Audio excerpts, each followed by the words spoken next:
welcome. You made it to the bonus episode. I know it's been like a second since we did one of these, but people, I have to take a holiday break, okay? We do this every single day, so we just took a little hiatus, but that hiatus allowed me to bring you some major guests who are going to take us to a new place in 2021 and just reshape the entirety of our minds as it relates to, just all the things that we talk about. Who knows where we're going to go? But today we are talking about one of my favorite subjects. We are talking with Melissa all about money. And this has been a subject that I have wanted to break down for a very long time because that has been one of the biggest hangups that I find with people chasing their dreams are that, yeah, I'd love to chase my dreams, but I gotta have money. And so Melissa is going to kind of guide us through a conversation around money. She's some sort of money expert, like that's her main hat that she wears. And so she's the perfect person to bring here and just start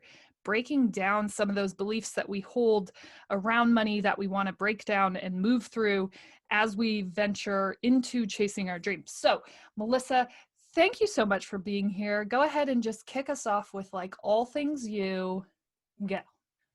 I'd love to. Thank you for having me. I am Melissa Mittelstaedt, and I think I might officially change my title to money expert and Oh, just leave it yes. at that. Yeah. Yes.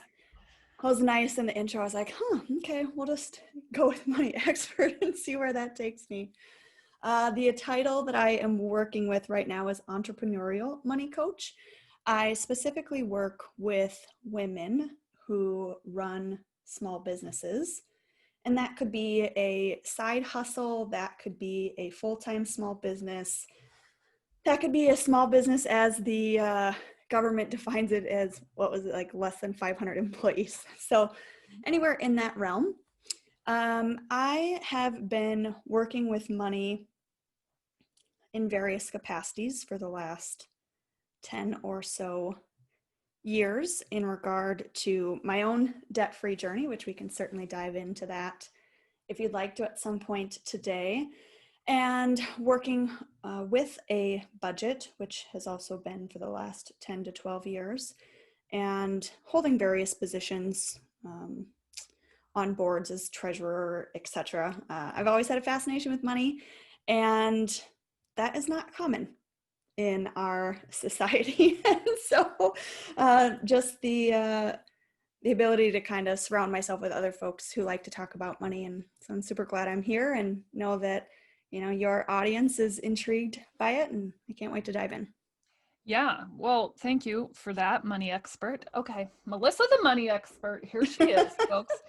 Okay, so you went on your own debt journey, and part of that, now you're revolving around money, you talk about money, but that's probably a part of your dream. So how much did your debt-free journey allow you to kind of walk into this new adventure, this new lifestyle that you're living now? Yeah, my debt-free journey is the sole reason. When I was going through college, I didn't have any information about money. We didn't learn about it in school. Same. It wasn't talked about in my household. And so I went to college and I just kind of lived that college life of, hey, I'm going to go to the mall with my buddies and at the Buckle, of course, and get Oh those my new gosh, I worked jeans. at the Buckle. Hey, just saying. And I'm going to go to the bar and I'm going to buy those rounds of shots. And so it was just this, I had a credit card, but didn't really understand what that meant. I didn't understand the repercussions that was going to come from it. I just really didn't get it. And so I guess I can blame my undeveloped brain on that. And I just kind of let that spiral out of control. And then I graduated and decided to go back to school to get my degree in sign language interpreting. That is my side hustle these days. I was a full-time sign language interpreter for quite some time. And I went back to school to become an interpreter and still just acquired more debt. So here I am in student loans, drowning in those, on top of the credit card debt that I got myself into, drowning in that. And then to top it all off, I of course needed a new to me vehicle. And so I got that loan for the car. So I'm have all of these debts that really didn't hit me until I started working my first job as an interpreter. And in the interpreting world, you start off at a pretty small rate. And that rate did not match A, the lifestyle I was still trying to live, and B, all those debts that had followed me into my first job. And I would talk to my colleagues about it, and I vividly remember one day I'm sitting in the faculty lounge, and I'm on this green couch, and I'm there with one of my colleagues, and I am just crying. I I had gotten to the point where, like, I can't keep this job anymore. And I had worked so hard to get this. I went back to school for another 3 years. I had to get nationally certified. I like worked my ass off to get this job. And then I was like, it's going to be gone. I'm going to have to find a job doing something else to make more money to get me to this place of, out from underneath all this debt. And the colleague was very kind, and she, let me cry it out. And then we went back down into the office with our other colleagues and kind of like talked about it a little bit. And one of the other colleagues handed me a book that was Dave Ramsey's Total Money Makeover. And it was all about how to get yourself out of debt. And she really kind of bluntly said, it's not the job, it's that you don't know how to manage your money. Mm-hmm. And that was my first experience of somebody being blunt and outright and just saying, hey, you can't just hide from it. It's clearly got power over you. It's controlling you. Face the facts and put a plan in place. And that was the start of my debt-free journey. I went nuts. I read every book that I could, podcasts I listened to, just kind of did everything I could to start to understand money and why I was feeling the way that I was feeling, and how can I put action to it. And I did that. And over a course of 3 years, I wiped out all the debt. It was over like $47,000. We were able to put $15,000 toward our wedding during that time. And it just reframed everything for me during that time. Yeah. And so you said something really important here. And I think it's that it's not the money, it's that it's not the job, it's that you don't know how to manage money. And I think that's the case for so many people. And it's like such a sore point, right? Because I don't know for anybody raised perfectly Midwestern, middle class, all those like layers of unbeknownst, like we cannot have conversations about money. You're just not supposed to do it. Don't talk about it. Don't talk about how much anything costs. Like don't even. We don't do that. And so when you say that it's not about the money, but it's about the habits, a lot of us are coming from households where those conversations didn't happen. I know in my household, it was just like money was always a sore subject. So you just avoided it. Like we don't talk about it, not because we could give you any good information anyways, but because it's just going to turn into a fight. So let's avoid it. So Dave Ramsey was obviously a huge part. He was a big, huge part of my transition to this space too. But in that, the managing of your money, how do you take back control so you can actually start making decisions for your life, so you can keep your sign language job that you love or start a new job that you want to start? Like, how do you take that first step? Yeah, the very first step that I took was what I like to lovingly call inventory your spending. And that was really a hard look at, well, where is my money going? What am I spending it on exactly? And that piece of the puzzle is potentially the hardest and potentially the most eye-opening, and really takes an hour or two. I've done it once in 10 or 12 years. I was able to do it once just so I could really get it. So it was take out all of my bank statements, all of my receipts and lay out 2 months worth, and then just start categorizing it. Where is it going? How much am I spending on going out to eat? How much am I spending on groceries? P.S. Those are two categories that I highly recommend separating out. Food is not just food, it's going out to eat, which is entertainment, and groceries. And out to eat nowadays, of course, would be getting meals for pickup, but same concept.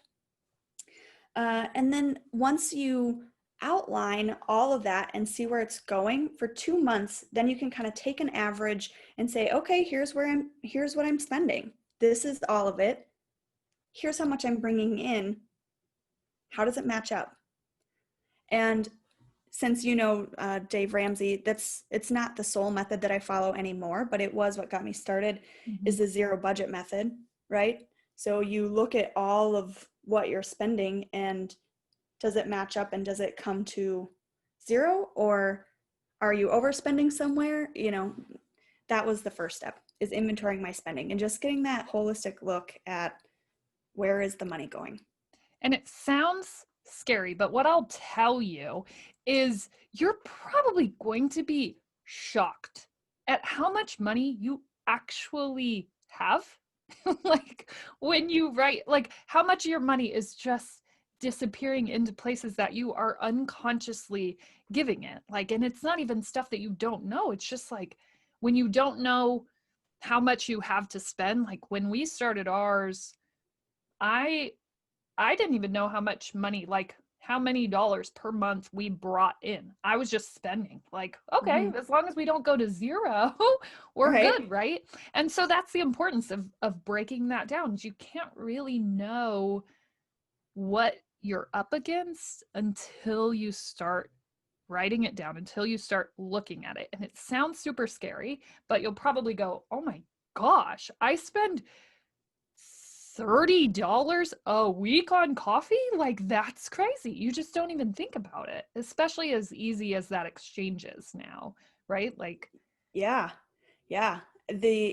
I was talking to somebody the other day who was saying, oh yeah, I don't really use my, credit card for very much. And then, she was gas station here, this here, groceries here. And then you think, oh, it's not that much. And then you open the card and you're like, how did it get to that?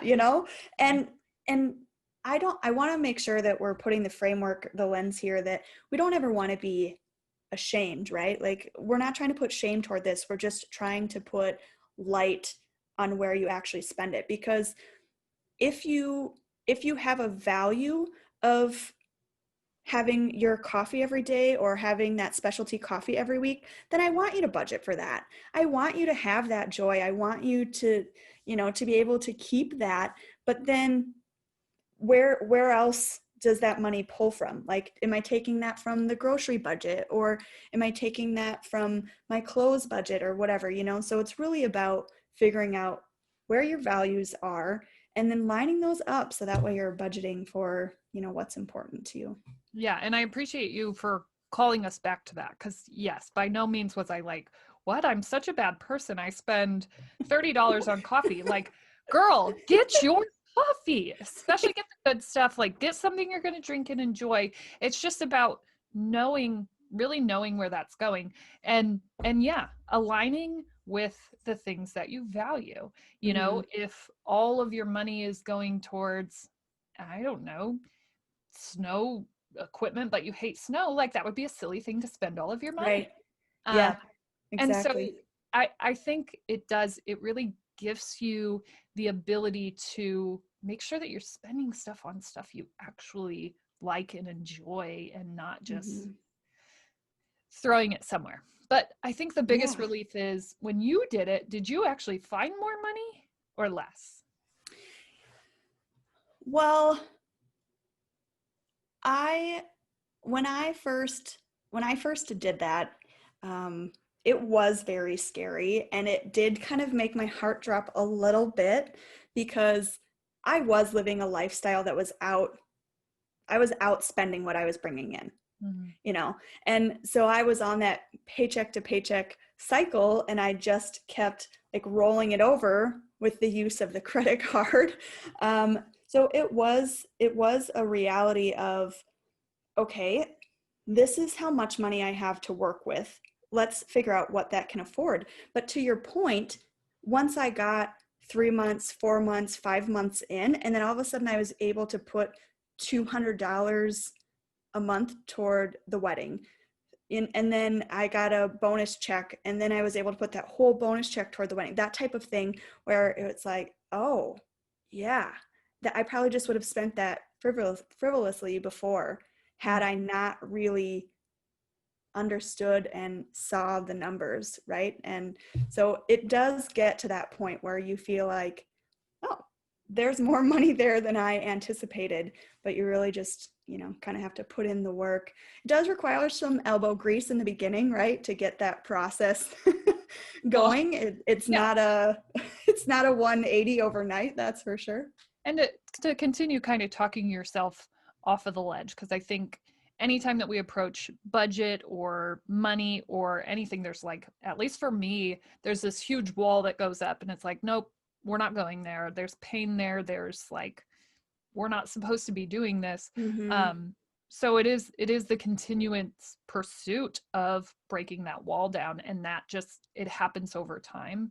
You get more Mm-hmm. comfortable with it, you get better with the budget, you find more money. I know it doesn't seem like you're going to, but you will. Even if you're staring at like a huge amount of debts, a huge amount of money in front of you, you'll find the money once you start putting intent behind it. It really is. Exactly. It's just about owning it and knowing where it's going. And I'll tell you this, the conversations get so much easier behind a budget, like just to be True. like, oh yeah, we're spending, I come home with shopping bags. Oh yeah, remember it was January. We know that there are sales in January, so we budgeted $200 to go buy new clothes in January Mm-hmm. because there's sales. Like, it's not uncomfortable anymore because you had Right. that conversation before, whereas like before budgeting, I would like hide the bags and sneak in, and it's January, and Right. run them up to my closet and hide all the tags and maybe burn them if he's really hot on my trail. um, but it doesn't have to be like that, and this process really heals that relationship too, having the conversation. Yeah. um, You said something that I want to touch on that I think is so important.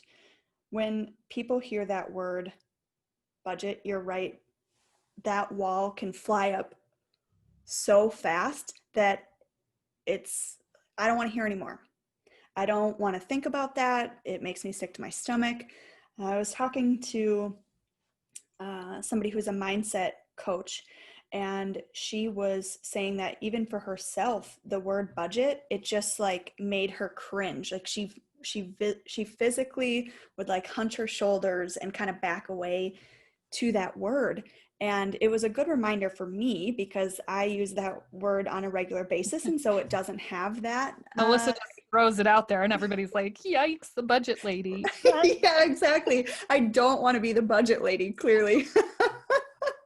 and and so I'm like, right, I need to be more mindful and careful when using that word to either preface it or to soften it, or somebody the other day said, what about instead you just use a money plan? Okay, great. If that's a term that is easier to handle or it's more palatable, great, a money plan. So make sure that you're looking at in the frame of which is the easiest for you, because if it's the word that's keeping you from moving forward, then toss that word out and move forward with a different word. Right. Like, budgets did not come here to like punish us. Trust. Right. Okay, I'm being dead serious about this. I can't even explain it, but like in the beginning, in the beginning. In the beginning, there was light. Yeah, share that light with us. Right. In the beginning, it sounds terrible. And what happened in my household was, it was like some sort of prescription that nobody wanted, but we all were like, fine, we'll take it, but we don't want it. It had weird side effects. We're all like, okay, we have to do this. We have to take this medicine. Fine. but it's kind of weird. And then it's like, if you keep persistent with that, if you stay on it, all of a sudden there's like major benefits. And if you see just a little bit of growth or change, right, it only takes sticking to the budget 1 month and seeing Mhm. it work. And maybe if this is like hardwired in you, it'll take a couple more months, but Mhm. it doesn't take that long. Not as long as you would think, for you to be like, oh, right, me and Melissa are here like budgets, yes, give me more of Yeah. that word, I'm here for it. Okay, Right. budgeting, yes. Because once you see it work, you get addicted to it. It's just like lasting long enough to see it happen and actually work for you. Yeah, 100%. One activity that some people really like is whether you create like a piece of paper that you can write the word car or whatever, like a loan that you might have. And then you make tick marks up that word car up to however much. Let's say you have $10,000 that you have to pay off. And so every $1,000 you make a tick mark. And for every $1,000 you pay off, then you get to color that in or whatever.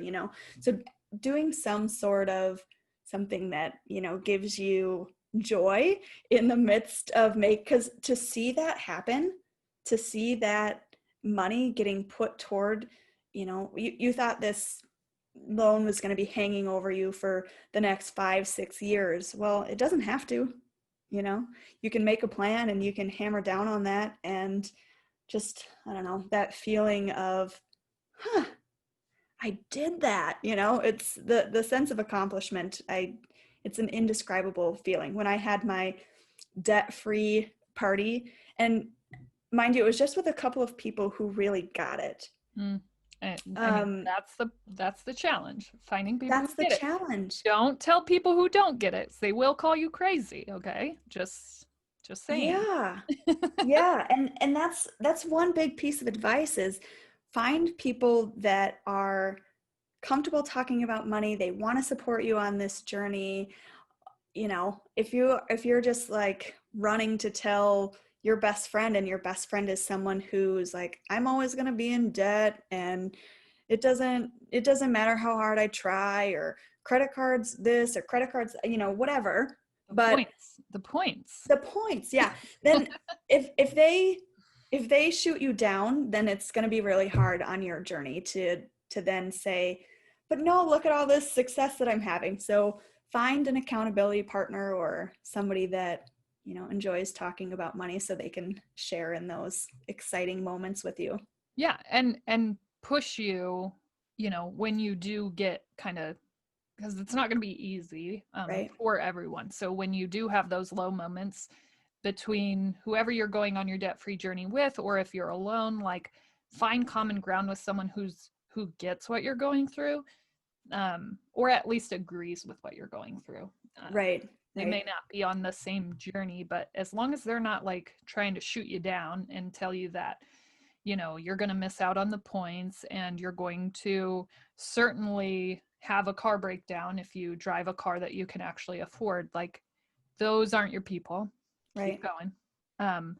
But talk to me about like the freedom. So the one side is the budget and finding what works, but on the other side, once you come out of that, once you get through like the baby steps, the freedom that goes along with, being Mm-hmm. competent with your money, using your money to go after the things that you want, being able to use your money in that way to build something.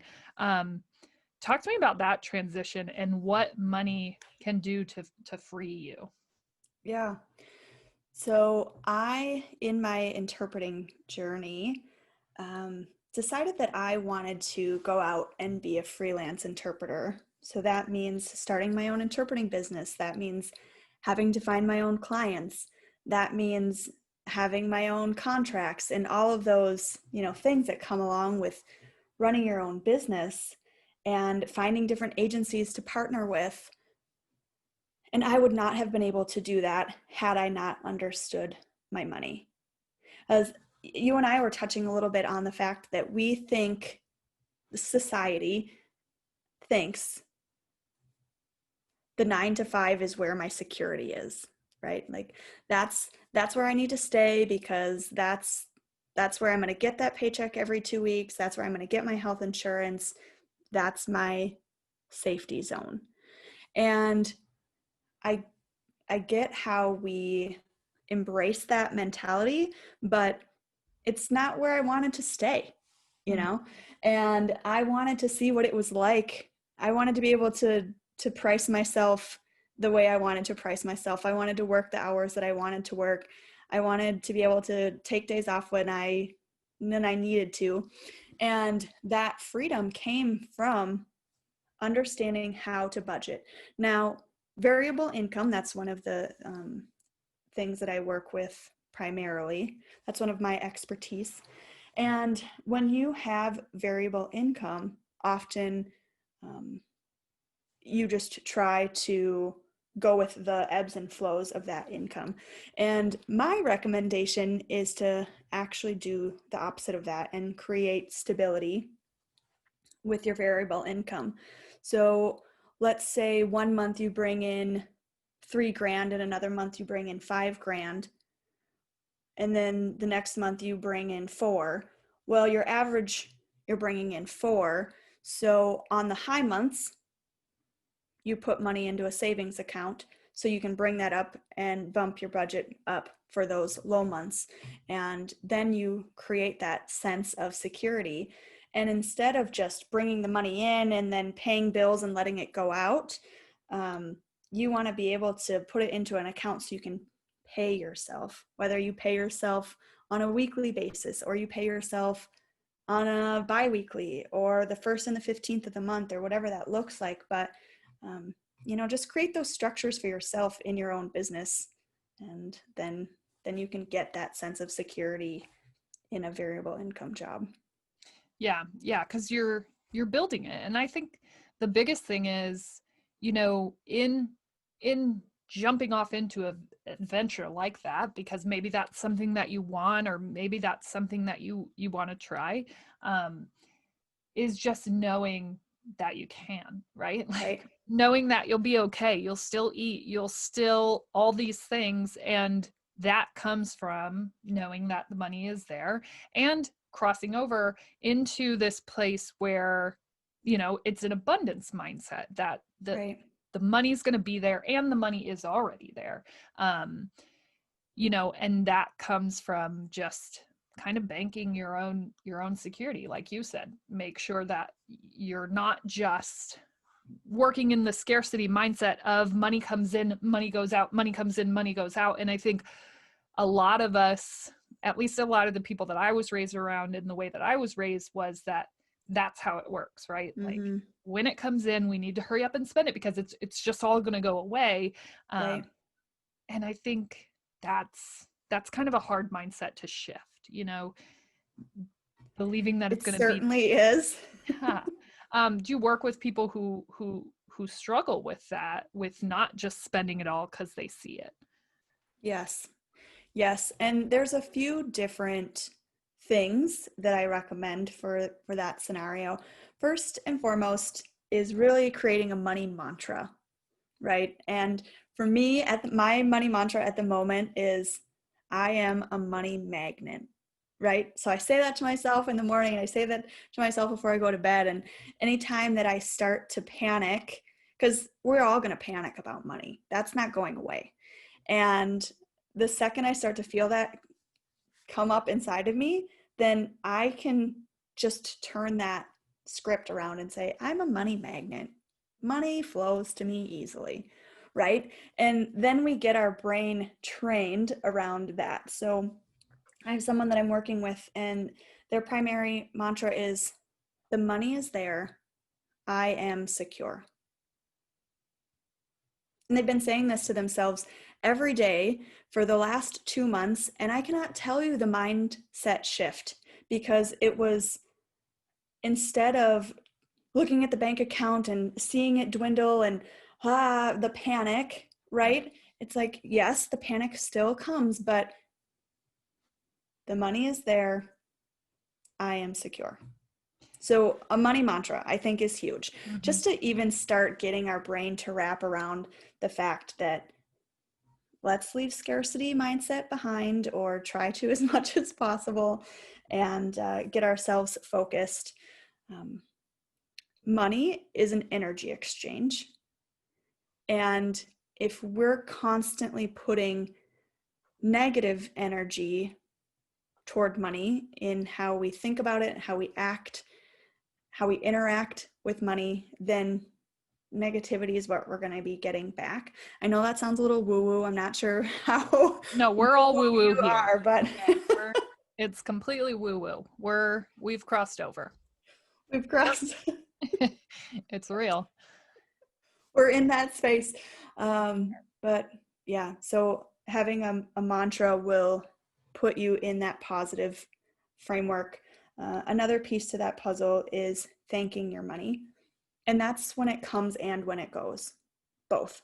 So when I'm paying a bill, instead of, oh, AT&T, every month you want my money, give me my money back, instead of feeling that irritation when a bill comes in, just try, like when you're hitting submit or when you're writing that check out, just try being like, thank you. Thank you for this cell phone that I get to communicate with my best friend or whatever. Right. Um, and then when you get money coming in, instead of that, oh, it's just going to go out to bills, or, oh, I have such and such that I have to pay for. Thank you. Thank you for this money that's coming in, and wherever it's coming from. Um, anyway, those things have really helped shape my mindset tremendously. Yeah. And, even crossing over into that woo woo, it really is in the acceptance that the money the money is coming and it's fluent and it's ever flowing. And I like Mhm. putting a mantra around it, because in order to escape any mindset, anything that's holding you back, just the repetition of calling that in, even if it doesn't happen right away, you are creating a new energy around money, and that's super important, because a Mhm. lot of us are just kind of adopting the good old energies that we were raised with, um, Right. and that's a scary thing. When I think about the energy around money in my household, it was such a negative energy exchange all of the time that really into adulthood, money was a negative, scary thing. And so even when we were talking about budgets and those things, a lot of those walls that you're putting up are probably stem from things that you experienced really early on. So like, it's not Absolutely. your fault. Let's go ahead and break that down, because we're not going to get through this money thing hating ourselves there, right? We have to Right. love ourselves there, and knowing that you're not the cause. It's not because you're stupid. It's not because you weren't taught right, or you didn't listen, or you're dumb and you made mistakes and you don't understand credit. Like, let that go, Yep. Mhm. and Let it and go. get rid of it, because you are where you are. That's it. Mhm. And today you could wake up today and you could listen to me and Melissa talk, and you could go, you know what? I just listened to a money expert and I am on board with what she said. Um, and you could change today. But Yes. changing today, waking up, is not hating yourself. When you write everything down, is not going to take you to the place you need to go to. How do you help your clients like love themselves through that moment, because it's hard to start Yeah. walking? If someone wants to wake up tomorrow and they want to start handling it, how do you keep someone going? Yeah. I want to take a step back to something that you mentioned in regard to, in our childhood, in what we saw, in what we heard, in what we felt around money. Um, that's that's stuck inside of us, right? It's just a fact that's Absolutely. stuck inside of us. And I encourage, with my clients and with your listeners, to spend some time going back and start finding those experiences. And when I did this for the first time, and when I like for real did this exercise, because I had done it, I've done it often, just like, oh, I'd find this one experience, oh, I'd find this one experience. And when I actually like sat down and I kind of started, and then over a couple of weeks, I started finding more.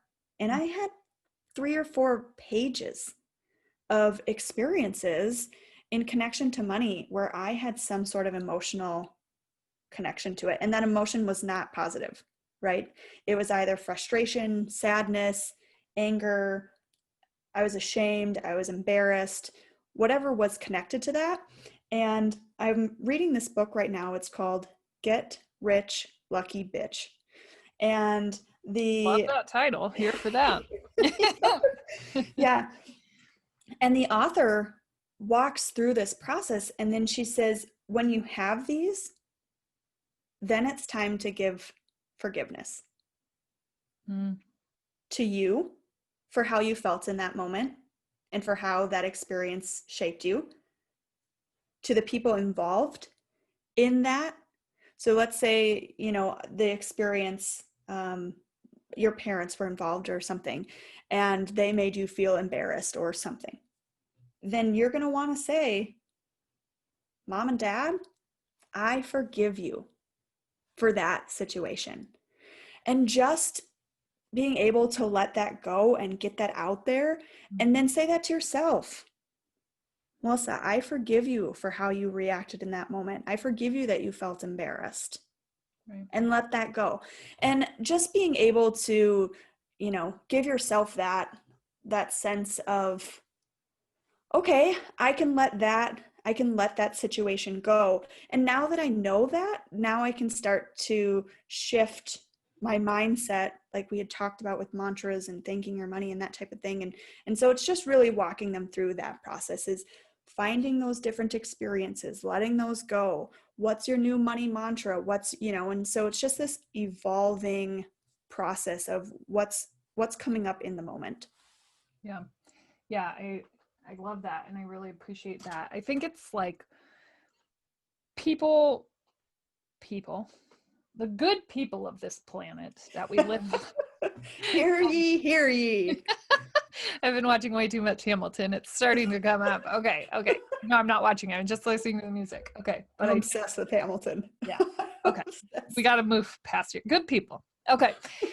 I think it's just like, for me, I had seen so much negative energy in the relationship that my parents had, that you have to have that breakdown moment almost, where like yours was, holy crap, I can't afford my lifestyle, I need to get a different job, but you didn't want to leave the job that you left. And for me, it was like, one, I don't want to end up the same way my parents did, fighting for 20 years, the same exact money fight that they had every single day, every single week, every time that we got groceries. Like, I don't want to end up there, hurt and struggling in my marriage, and then inevitably our marriage ending.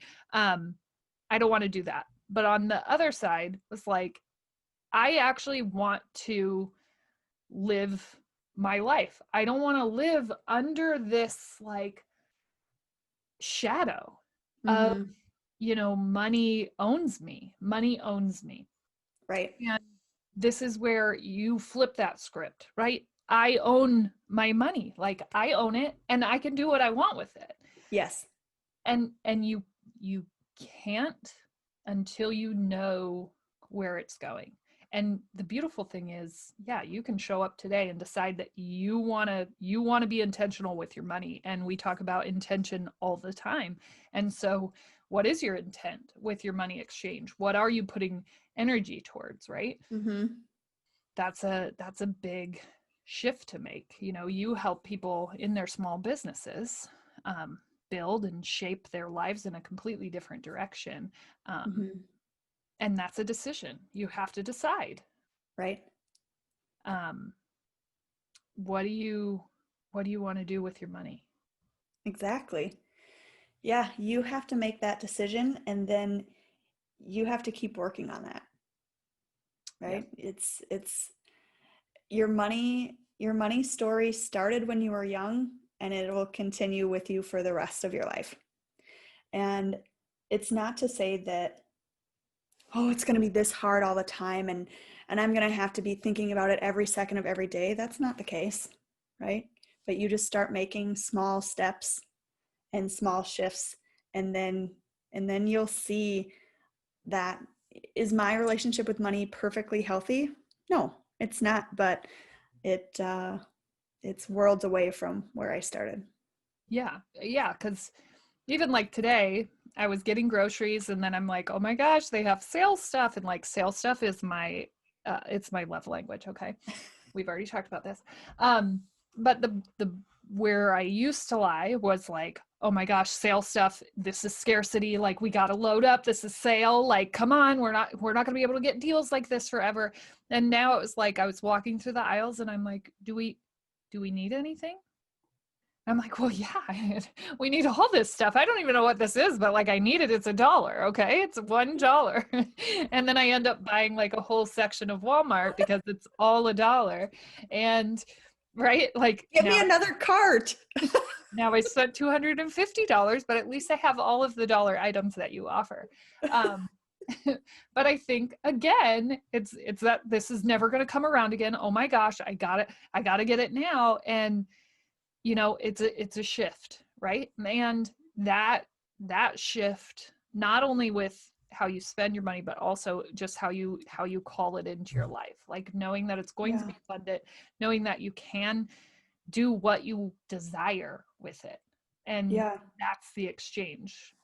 So the culture that we live in is that of a scarcity mindset, right? It's not just you, it's everyone. We're constantly, it's that $1 sign that they stick on the end of every single aisle that screams at you like, you need this, you have to have this. Every time. Or every single commercial that says, oh, you bought the iPad 2, well now you need the 3 and the 4, and you got this thing, but now it's outdated. And we live in that scarcity mindset culture. It is pumped into our airwaves, our air in general. It's just like for everything that we do. And what I think it's important to know is we recognize that it's there and that it breeds anxiety and shame. Right? And then we internalize that, like we created it. It's our fault. That anxiety and shame, it's me. It's got to be me because I don't know how to control myself, or I don't know how to say no to X, Y, and Z or whatever. And I was listening to Lynn Twist. She's an author. I haven't read her book yet, but I ordered it. And she said this phrase, I'm going to read it. It's not your personal rainstorm. It's raining on everyone else too. Right? To just know that all of this that's happening, it's not just happening to me. It's happening to everybody. And so it's just our responsibility now to recognize it and figure out how we can shift that scarcity mindset, and to really, like when you're in Walmart and you notice that that's happening to you, then you can take that step back and be like, okay, Hannah, let's take a little breather. All right. Great. That's literally what I had to do today. Like, nope, we don't need this. Like, take a breath. We don't need any Christmas stuff. This isn't even the stuff you want. Like, and I think it is. It's just about self-regulation and that realization that you have those kinds of triggers. Like, I know sales are my trigger. Okay. I can't even help it. And it's just that self-awareness piece. And and we don't want to flag any conspiracy theories here, but we'll go ahead and say, okay, we don't not need this podcast taken offline. We'll just go ahead and say that may or may not be a very specific, like there are very specific reasons and things that people are preying on knowing that that's going to be your response. And it goes deeper than just you wanting something. It also internalizes that feeling of shame and that feeling of unworthiness and disgust with yourself, which then leads you to, you know, purchase more. And it's just like a vicious cycle. And we won't get into the depths of it, but like, there's a reason. There's a reason why companies hire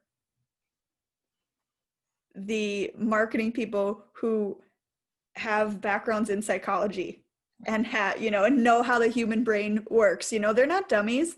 They know that if we say this, that's going to create that desire of want. If we show them X, Y, and Z, that's going to create that desire of need. You know, it's going to spark that keeping up with the Joneses, you know, in all of us. And your trigger, you said, is sales. Everybody has something that triggers them. Right. And that's the beauty of it, right? Like, you have something, everybody has their own brainstorming. Love the way that you put that. Like, you're not alone. No, Melissa, because she's the money expert, doesn't she likes sales too. I can tell she likes sales. Okay, she may budget it, but she goes crazy once in a while. I can tell. But it's just funny because we all have that. And once you kind of regain control of yourself, and this isn't like, I've been at this money movement for like 6 years, and I still today, this morning, had to rein myself back in, like, sister, get a hold of yourself. No, we're not going there again. It's not a perfect practice. A budget can't save you from those moments either. Right. You still have them. It's just about recognizing what's causing it. You know, for me, it's like, it's exciting to spend money. There's not a lot of excitement in my life right now. We can't go out. We can't go do things. Like, right. I wanted something to be excited about, but I didn't need that. Right. And so we just took a breath and we walked out of the aisle.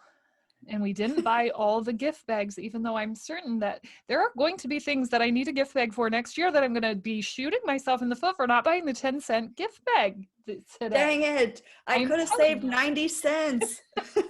I'm telling you, I'm going to be mad, and I'm going to call Melissa and I'm going to say, but that's just like, it's just all funny once you regain control, because I know that I'm not a victim to my money anymore, to my circumstance anymore. And it's freeing. It really is. And I hope everybody will just take a step today in this direction, because what I want for everyone who listens to this is for you to be able to chase your dreams unapologetically and really go after it. And one of the biggest pieces, one of the biggest hangups is money. Right? Like, yeah, I'd love to follow my dream, but I need money. And here's someone sitting right in front of you, Melissa, who had that same moment. Like, I want to do sign language. That's what I want to do right now, but I can't because I don't make enough money. And right, all she had to do was change that conversation and really look at that. So I don't know. We'll have to have you on again, because now you're our money expert. We are like collecting experts on this show. So the second that we have more questions or conversations about this, we'll bring you back on. I'd love to be back. It's a crazy show. It's a crazy life, but here we all are. And Melissa, just for all of you to know, is actually originally from Iowa, and that's a big deal, because a lot of us are. And so she can probably... True fact. She can speak to and attest to some of the things that all of us experience from that Midwest kind of middle-class upbringing that a lot of us had or have or haven't had, but like, do you just want to know more about it because it's interesting? We're an interesting bunch, these Midwest people. Yes, we are. We are. And we have a lot of walls around money. And so I think it's great to have experts who know the ins and outs of kind of what we've been raised around too. So Melissa, we're all going to want to at least follow you, bare minimum. We're just going to find you on Instagram or Facebook or wherever. So where can we find you? On Instagram, I'm _MelissaMitt, and that's MITT, because my last name is Mittelstaedt. Mm. And I originally got my website with my full name, and I said, not a soul is going to find me. No, So, that's too many letters. You can't do that. too many letters. So you can look in the show notes here. I will put everything where you can find Melissa so you can have a little bit more money. You know, hopefully the loving, nurturing money advice that you're needing. This whole conversation seemed very comfortable. And I think, you know, maybe she's just your first step in that direction, coming from a loving money movement, chase your dreams type place. So anywhere else that we can find you? My website is www.melissamitt.com. And I do have, Facebook and stuff, but I'm most active on Instagram and my website. Great. And you can go ahead and go on over to my Instagram and I will follow her. I only follow people who have impacted the show in some way. So she'll definitely be on that list of people on my Instagram page. And we'll have the link in the show notes so you can find everything there.